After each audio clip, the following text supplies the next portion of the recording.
Api Tauhid, Cahaya Keagungan, Cinta Sang Mujadid, karya Habibur Rahman El-Shirazi. 5. Jejak Kemenangan dan Gadis Konstantinopel. Salju tipis turun perlahan. Salju itu menambah tebal salju yang telah menghampar memutihkan kota Istanbul. Dari jendela villa berlantai 3 itu, Fahmi menyaksikan keindahan kota kekaisaran dan kekhalifahan yang legendaris dalam balutan salju. Villa itu terletak di pinggir jalan di kawasan perbukitan Kamlika di Üsküdar, sehingga tampaklah panorama Istanbul yang mempesona. Jendela itu menghadap ke barat. Di kejauhan tampaklah Selat Bosporus yang memisahkan daratan Asia dan Eropa. Jembatan yang menghubungkan Asia dan Eropa itu mirip Golden Gate di San Francisco, tapi tidak berwarna merah, justru tampak putih berbalut salju. Atap-atap bangunan dan rumah-rumah khas Turki yang biasanya berwarna merah, kini putih bersih. Atap gudang Haydarpaşa, Istana Topkapi, Masjid Hagia Sophia, Masjid Biru, Menara Galata, semua disepuh oleh salju berwarna putih. Jalan-jalan memutih. Pohon-pohon yang tinggal ranting tanpa daun tampak indah seperti menjadi pohon es, sebab ranting-ranting itu telah dibalut es yang bening. Fahmi tiada putus mengucapkan tasbih melihat pemandangan alam yang baginya sangat menakjubkan itu. Bagi orang Turki mungkin sudah biasa, karena setahun sekali mereka menemukan salju. Tapi bagi dia yang orang Lumajang, itu sangat luar biasa. Bahkan ia merasa seperti berada di alam lain, bukan lagi alam dunia, alam yang serba putih, indah dan terasa magis.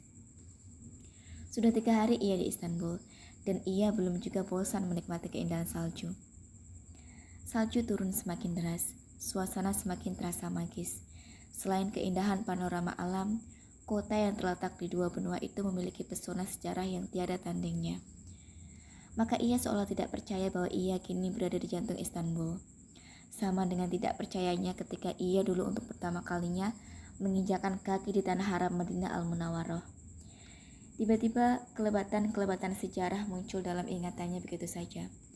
Berkelebat seperti kuas menggores kanvas, tidak selalu berurutan, tidak selalu sama panjang goresan dan warnanya. Kadang lurus, kadang melengkung, kadang tipis, kadang tebal. Tetapi menjadi sebuah lukisan yang padu, lukisan sejarah Istanbul yang memikat. Jauh sebelum Masehi, suatu masa di zaman Yunani kuno, Bias dari Megara, sebuah kota dekat Athena, berniat mendirikan sebuah kota. Ia meminta nasihat kepada orakel Delphi, semacam pendeta yang bertugas di kuil dewa Apollo di kota Delphi yang terletak di lereng gunung Parnassus. Kota Delphi sendiri disebut-sebut oleh bangsa Yunani sebagai pusat dari tata surya, dan orakel Delphi diyakini mendapat perlindungan dewa Apollo. Orakel Delphi memberitahu Bias untuk mendirikan kota tepat di depan si buta. Bias bingung memahami maksud petunjuk orakel Delphi. Namun Bias terus saja berlayar mengarungi laut Aegea atau Egedenisi dalam bahasa Turki, hingga sampai Selat Bosporus. Sampai di selat yang menghubungkan Laut Hitam dan Laut Marmara itu, tiba-tiba Bias menyadari maksudnya. Di pesisir timur Bosporus, pesisir Asia, berdiri sebuah kota Yunani, Kalsedon. Bias yakin merekalah yang dimaksud dengan si buta, karena tidak melihat wilayah yang jika dijadikan markas akan menjadi wilayah yang jauh lebih superior. Dan wilayah itu ada di depan mata mereka, yang jaraknya tak lebih setengah mil jauhnya di seberang Bosporus. Bias mendirikan kotanya di wilayah strategis itu dan menamakannya Bizantion, yang dia ambil dari namanya sendiri. Bizantion akhirnya menundukkan Kalsedon yang terletak di seberang Bosporus. Demikianlah legenda lahirnya kota Bizantion dari buku-buku sejarah yang ia baca saat di perpustakaan pribadi Pak Kiai saat di pesantren. Menginjak kelas 2 aliyah, ia dipercaya untuk menjadi salah satu asisten Pak Kiai, dan ia diperkenankan untuk mengakses perpustakaan pribadi Pak Kiai. Buku-buku sejarah selalu menjadi paling menarik minat bacanya. Dan ketika mengetahui sejarah awal penamaan Bizantion itu, ia baru sadar bahwa Apollo adalah sebuah nama untuk dewa Yunani kuno. Maka ia merasa betapa keluguannya ketika kecil sangat naif.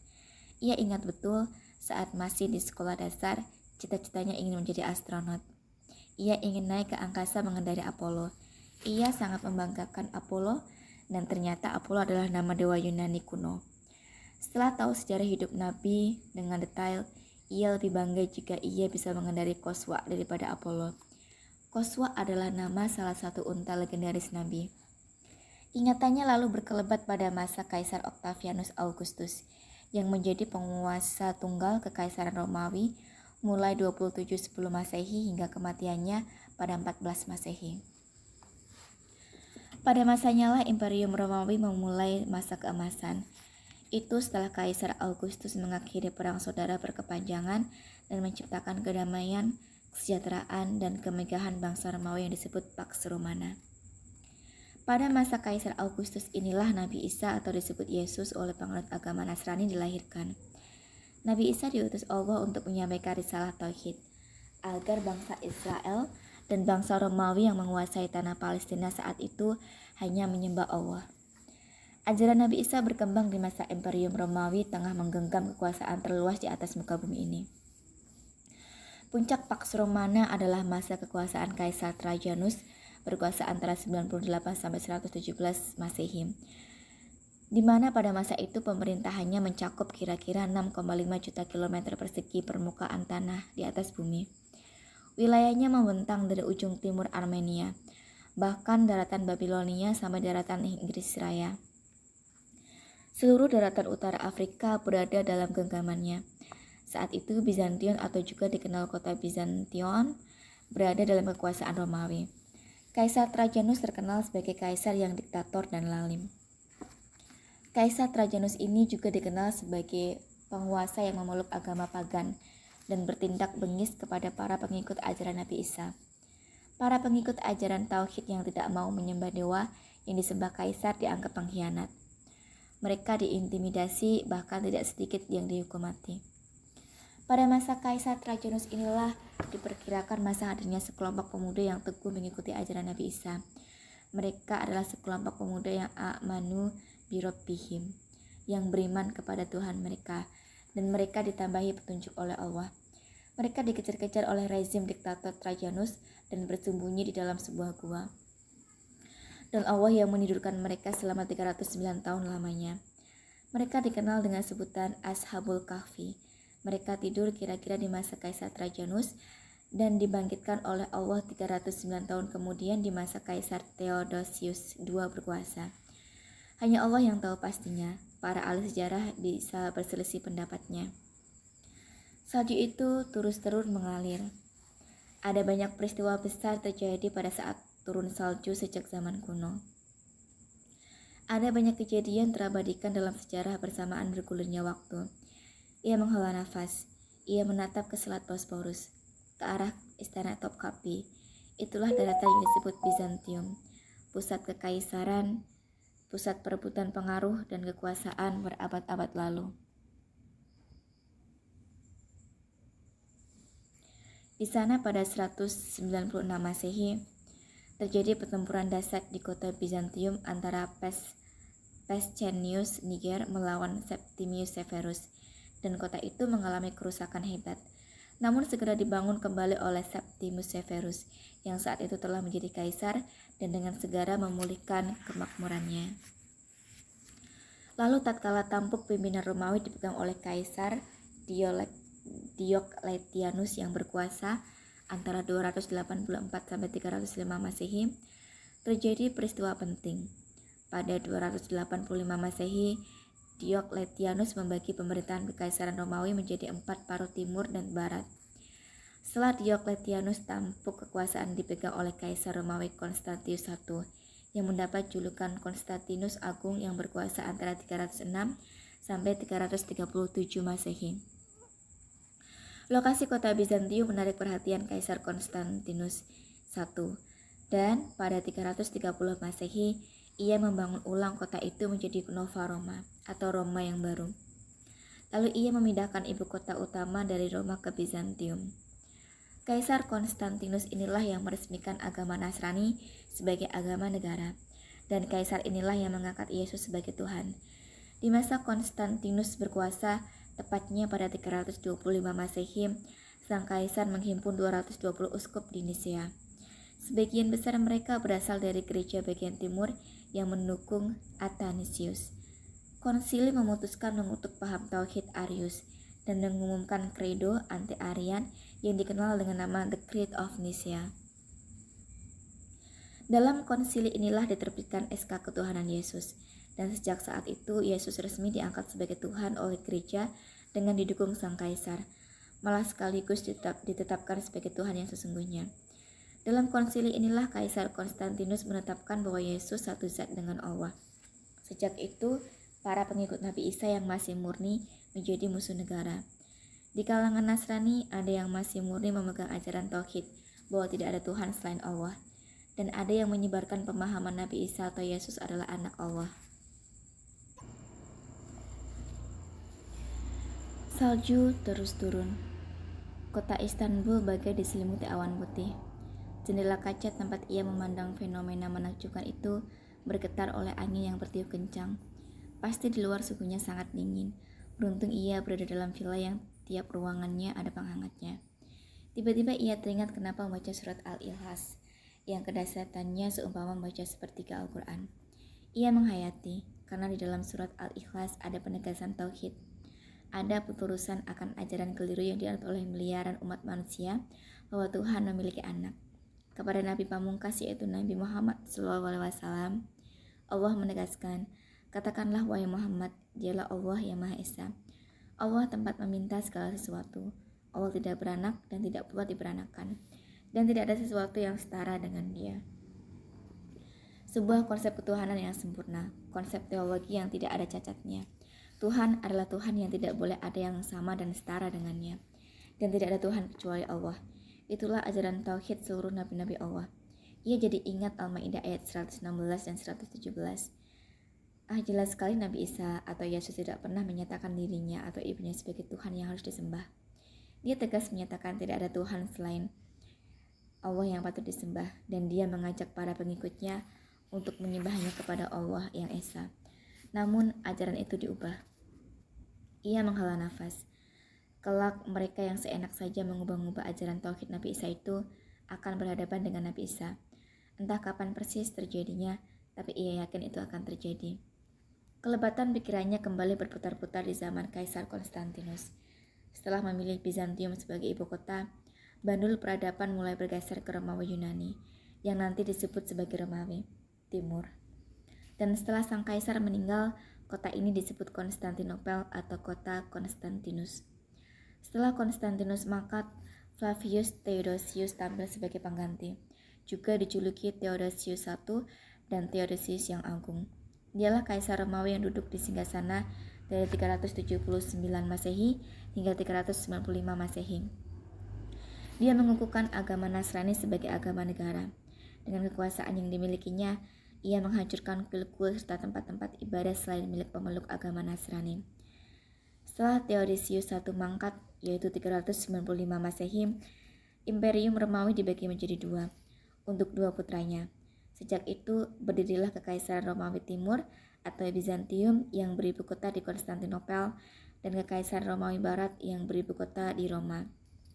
Dalam perjalanan sejarah, Kekaisaran Romawi Timur yang terus hidup berumur panjang, sedangkan Kekaisaran Romawi Barat secara mengenaskan justru harus runtuh lebih awal di tangan kaum Ostrogoth yang dipimpin oleh Odoaker. Itu terjadi pada 476 Masehi. Saat Odoaker yang tak lain adalah panglima tentara sewaan bangsa Jerman berhasil menundukkan Romulus Augustus, Kaisar Romawi terakhir. Setelah itu ia mengangkat dirinya sebagai Raja Italia dan mengasingkan Romulus Augustus ke Campania hingga mati di sana. Maka sejak itu runtuhlah Kekaisaran Romawi Barat selama-lamanya. Di luar jendela salju turun terus. Ia tidak tahu apakah peristiwa tragis saat Kaisar Romawi terakhir, Romulus Augustus, harus menyerahkan mahkota kekaisarannya itu terjadi saat salju turun atau tidak. Ia hanya tahu bahwa itu terjadi kira-kira pada 476 Masehi, dan bahwa peristiwa itu dijadikan tugas sejarah Eropa untuk memisahkan zaman kuno dan abad pertengahan. Dan kini ia telah larut dalam keindahan pesona sejarah. Sesaat ia telah melupakan cuma 7 detik nuzula yang mengurat dalam batinnya. Cuma sejarah yang ternyata sangat menggairahkan. Banyak sekali pintu-pintu pesona dan jendela-jendela keindahan begitu kau masuk dalam bilik-bilik semasa sejarah. Waktu terlipat dan ia sampai pada lipatan waktu paling bercahaya dalam sejarah umat manusia. Ketika itu bumi bercahaya, langit bercahaya, seluruh malaikat bergembira sementara iblis dan tentaranya merana dan menjerit-jerit ketakutan penuh penderitaan. Berhala-berhala di Makkah bertumbangan, istana Kisra Persia yang megah bergoncang hebat hingga 14 tiang berandanya roboh berkeping-keping. Api sesembahan kaum Majusi yang dianggap abadi tak akan padam, saat itu tiba-tiba padam dan membuat orang-orang Majusi kaget dan ketakutan bukan kepalang. Danau Sawat yang dianggap suci airnya menyusut dan kuil-kuil pemujaan berhala di sekelilingnya ambruk. Pohon-pohon kurma yang layu dan kering tiba-tiba menjadi subur berdaun segar. Itulah saat-saat alam semesta bercahaya karena lahirnya bayi yang paling mulia. Tak lain dan tak bukan adalah kelahiran Nabi Muhammad SAW. Itu terjadi pada Senin 12 Rabiul Awal tahun Gajah atau bertepatan 22 April 571 Masehi. Dan 40 tahun kemudian, tepatnya pada Senin 21 Ramadan, saat itu Muhammad sedang mengasingkan diri dari kebisingan Makkah. Bertahanus menyepi dan mensucikan diri di Gua Hiro. Malaikat Jibril diutus Allah untuk mendatanginya. Serta merta Jibril berkata kepadanya, "Bacalah." Aku tidak bisa membaca. Jibril mendekapnya kuat-kuat hingga ia susah bernafas, lalu melepaskan kedekapan dan kembali berkata, "Bacalah." Aku tidak bisa membaca. Jibril mendekapnya untuk kedua kalinya. Ia nyaris tidak bisa bernafas, lalu melepaskannya. "Bacalah." Aku tidak bisa membaca. Untuk ketiga kalinya Jibril mendekapnya lalu melepaskannya dan menyampaikan firman Allah. "Bacalah dengan menyebut nama Tuhanmu yang menciptakan. Dia telah menciptakan manusia dari segumpal darah. Bacalah dan Tuhanmu lah yang maha mulia, yang mengajar manusia dengan perantara pena. Dia mengajar manusia apa yang tidak diketahuinya. Dia bergetar hebat, alam semesta juga bergetar. Batu-batu, gugusan gunung, lembah, padang pasir, pohon-pohon kurma, angin yang berhembus, bintang ke bintang, cahaya dan semua partikel, semua makhluk yang ada di langit dan di bumi, saat itu menjadi saksi bahwa dia yang didekap Jibril dan dituntun membaca firman Allah itu adalah utusan Allah. Dia resmi diangkat sebagai awal Rasul Allah. Dialah Nabi akhir zaman Muhammad SAW. Saat itu doa Ibrahim terkabul dan kabar gembira yang disampaikan Isa Al-Masih terbukti. Muhammad menyalakan kembali lentera tauhid yang nyaris padam di atas muka bumi ini. Sejak itu, detik demi detik, hari demi hari adalah perjuangan menyuruh kepada tauhid. Perjuangan memerdekakan manusia dari menyembah yang tidak layak disembah untuk hanya menyembah satu-satunya Tuhan yang layak disembah, yaitu Allah. Seruan Muhammad tak ayal sampai ke Bizantium, mengguncang tahta Kaisar Heraklius. Sepucuk surat dari Nabi Muhammad yang diantar oleh Diyah Al-Kalbi sampai ke tangan Heraklius, Kaisar Bizantium saat itu. Dengan nama Allah yang Maha Pengasih, dengan nama Allah yang Maha Pengasih lagi Maha Penyayang, dari Muhammad hamba Allah dan utusannya kepada Heraklius, penguasa Romawi. Salam sejahtera bagi orang-orang yang mengikuti petunjuk. Masuk Islamlah, niscaya kamu selamat. Masuklah Islam, niscaya Allah memberimu pahala 2 kali lipat. Jika kamu berpaling, kamu akan menanggung dosa orang-orang Al-Arisin. Hai ahli kitab, marilah berpegang kepada semua kalimat ketetapan yang sama di antara kita, bahwa kita tidak menyembah kecuali hanya kepada Allah, dan tidak mempersekutukannya dengan sesuatu pun. Dan tidak pula sebagian kita menjadikan sebagian yang lain sebagai sesembahan selain Allah. Jika mereka berpaling, maka katakanlah kepada mereka, saksikanlah bahwa kami adalah orang-orang yang berserah diri kepada Allah. Itu bukan surat biasa, karenanya Heraklius langsung mencari tahu siapa sebenarnya Muhammad. Di antaranya ia mencari tahu lewat kafilah dagang Quraisy saat itu. Kafilah dagang yang dipimpin Abu Sufyan dihadapkan pada Kaisar Heraklius. Terjadilah dialog panjang yang diabadikan dalam Sahih Bukhari dan Muslim. Dari dialog itu, Kaisar Heraklius memberikan pengakuan bahwa Muhammad benar seorang nabi dan rasul. Hanya saja ia tidak memenuhi ajakan masuk Islam sebab takut kehilangan tahtanya. Heraklius berkata kepada Abu Sufyan di akhir dialog, "Jika semua yang kau katakan itu benar, maka ia pasti akan menguasai tempat berpijaknya kedua kakiku ini. Aku tahu seorang nabi akan muncul. Hanya aku sama sekali tidak mengira ternyata ia berasal dari golongan kalian. Jika aku bisa menemuinya, niscaya aku akan memuliakan dan membasuh kakinya. Kata-kata Heraklius itu seumpama sabda, sebab 8 abad kemudian umat Islam benar-benar menguasai tanah di mana ia menginjakan kedua kakinya itu. Dan kepada Dihyah Al-Kalbi, utusan Rasulullah, Heraklius berkata, "Sungguh aku tahu, sahabatmu itu seorang nabi yang diutus, yang kami tunggu-tunggu serta kami ketahui berita kedatangannya dalam kitab suci kami. Namun aku takut orang-orang Romawi akan melakukan sesuatu terhadap diriku. Jika bukan karena hal itu, aku pasti akan mengikutinya." Selain kepada Heraklius, Nabi Muhammad juga mengirim surat kepada para penguasa dan raja di seluruh penjuru Jazirah Arab dan sekitarnya. Di antaranya kepada Najasyi, Raja Habasyah, Al-Muqawqis, Raja Mesir, Kisra, Kaisar Persia, Al-Harits dan Abi Syam Al-Ghasani, Raja Hosan, Hauza bin Ali, penguasa Yumamah, Al-Munzir Asawi, penguasa Bahrain, Yohanna ibnu Rub'ah, penguasa Yerusalem, dan Raja-Raja Oman. Nabi juga mengirim surat kepada penguasa Busra yang dibawa oleh Harits bin Umair al-Azdi.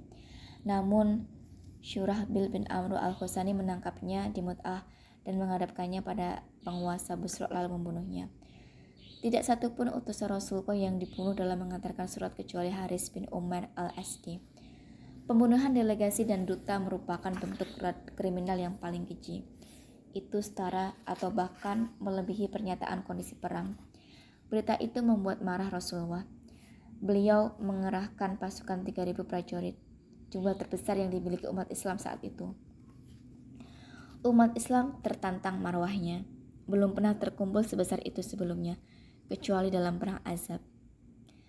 Terik musim panas membakar Madinah saat Rasulullah mengangkat tangan Zaid bin Haris sebagai panglima pasukan seraya bersabda, "Apabila Zaid gugur, maka Ja'far mengambil alih.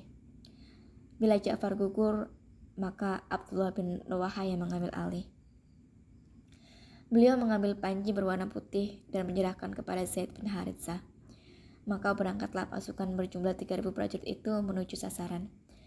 Sampai di Ma'an, sebuah perkampungan di Syam, mereka mendengar bahwa Heraklius telah menyongsong dengan 100.000 prajurit bersenjata lengkap, ditambah dengan prajurit dari Judzam, Balqoin, Bahra, dan Bali yang bersekutu dengan Romawi sebesar 100.000 prajurit. Itu adalah jumlah raksasa.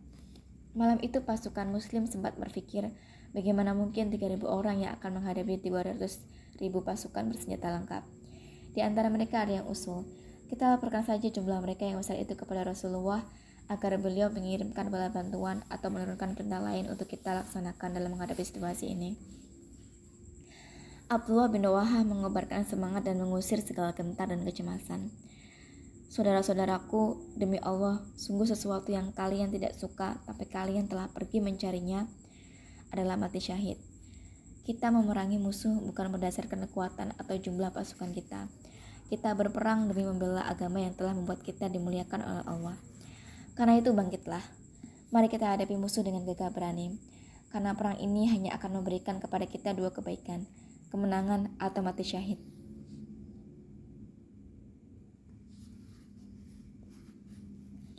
Semangat pasukan Islam terlecut. Mereka tanpa gentar sedikit pun melanjutkan perjalanan. Dan pertempuran sangat dahsyat terjadi di Mut'ah. 3.000 pasukan Islam melawan 200.000 pasukan Romawi. Sementara itu di Madinah, Nabi Muhammad tahu persis jalannya pertempuran itu. Jarak yang beratus mil jauhnya seolah ada di hadapan beliau.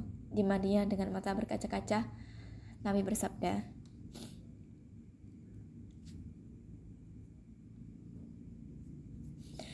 Zaid memegang panji lalu terbunuh. Kemudian Ja'far mengambilnya dan ia pun terbunuh.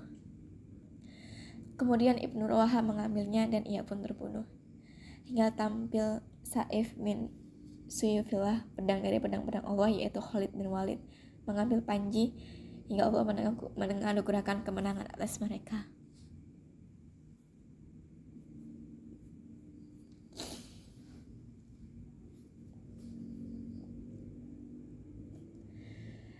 Memang itulah yang terjadi. Dari kalangan pasukan Islam, 12 orang mati syahid termasuk Said, Ja'far, dan Ibnu Rawahah. Sementara dari kalangan Romawi tidak terhitung banyaknya yang terbunuh. Meskipun tampaknya kalah, tapi sesungguhnya itu adalah kemenangan besar pasukan Islam. 3.000 melawan 200.000 itu dianggap sebagai bunuh diri. Orang-orang Arab saat itu sudah mengira bahwa 3.000 itu akan dibabat habis oleh Romawi. Ternyata selamat. Yang terbunuh hanya 12 dan dua belah pihak sama-sama mundur. Pasukan Islam mundur ke Madinah, pasukan Romawi mundur ke baraknya. Itulah kali pertama pasukan Islam bertempur melawan Romawi Bizantium. Itu terjadi pada bulan Jumadil Ula 8 Hijriah atau Agustus atau September 629 Masehi. Sejarah mencatat dengan tinta emas puisi Abdullah bin Rawahah yang ia lantunkan dengan lantang dalam perang Mut'ah itu.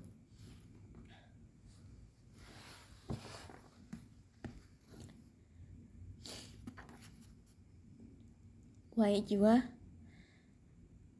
kalaulah tak terbunuh di sini, kau niscaya pasti mati juga. Di depanmu jalan kematian paling sempurna. Telah terhampar seperti kau harapkan, ayo lakukanlah. Seperti kedua kawannya.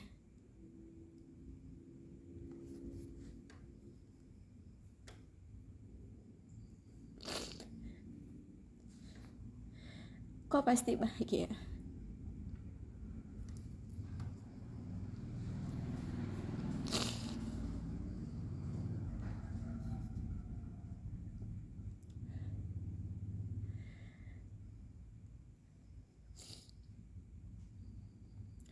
Tak terasa air mata mengalir deras membasahi pipinya.